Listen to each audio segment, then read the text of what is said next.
আসসালামু আলাইকুম সবাইকে। নতুন আরেকটা দিন আল্লাহ তাআলার পক্ষ থেকে পেয়েছি। আলহামদুলিল্লাহ।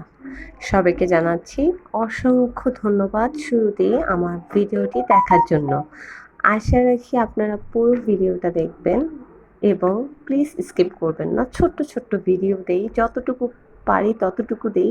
আপনারা যদি ভিডিও একটু দেখে স্কিপ করে চলে যান তাহলে আপনার চ্যানেলের তো ক্ষতিই হবে, সাথে আমারটারও হবে। আশা রাখি এই ক্ষতিটা আমরা কেউ কারো করব না। তো সকালবেলা আজ একটু লাল চা খেলাম, আদা দিয়েছিলাম, লবঙ্গ দিয়েছি।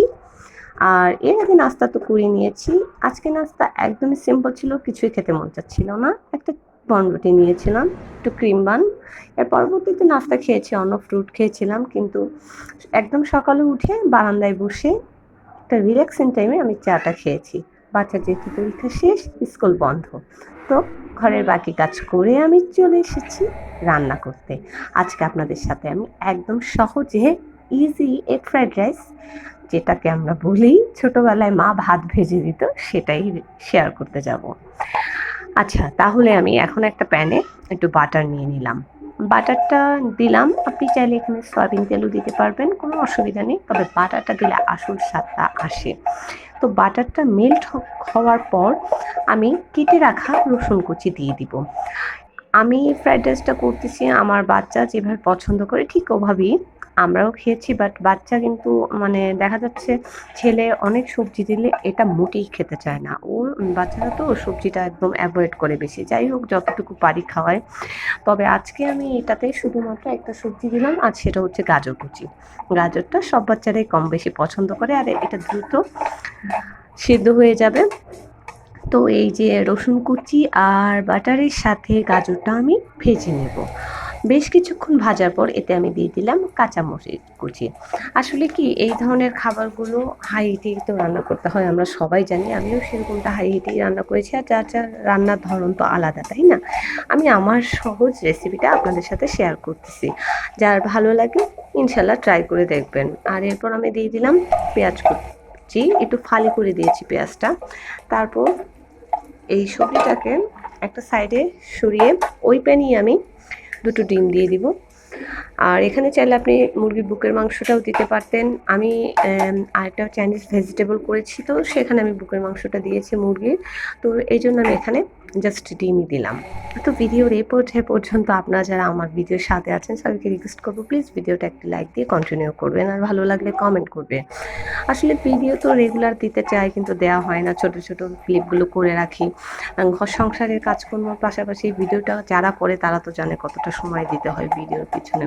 আসলে একদম হয়ে ওঠে না। তবুও যে শখ বলে কথা আছে না, সেজন্য দেখা যায় দিন শেষে একটা ভিডিও অন্তত আমি করার চেষ্টা করি। তো ২-৩ দিন পর পর পাড়ি দিতে কখনো আসলে সপ্তাহ ১৫ দিন, মাসও চলে যায়।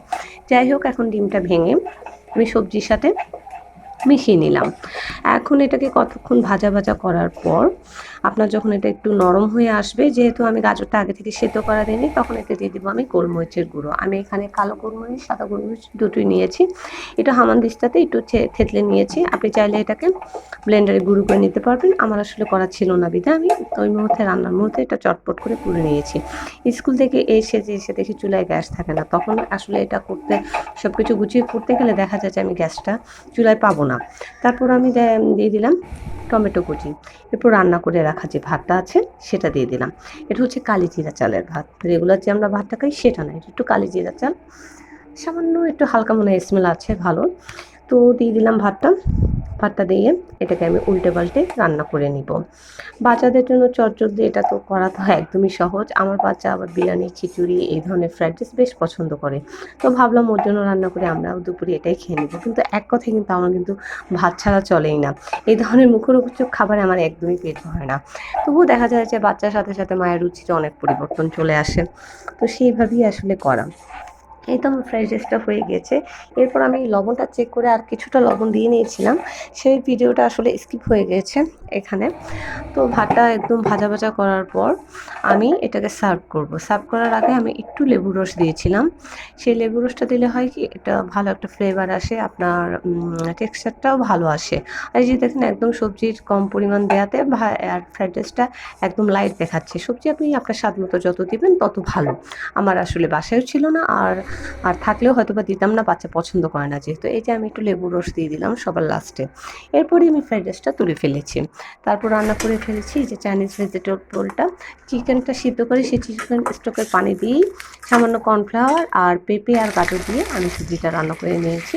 আর 4 পিস চিকেন ফ্রাই করে নিয়েছিলাম কর্নফ্লাওয়ার আর সব রকমের গরম মশলা দিয়ে ভাজা ভাজা করে এটাকে করে নিয়েছিলাম।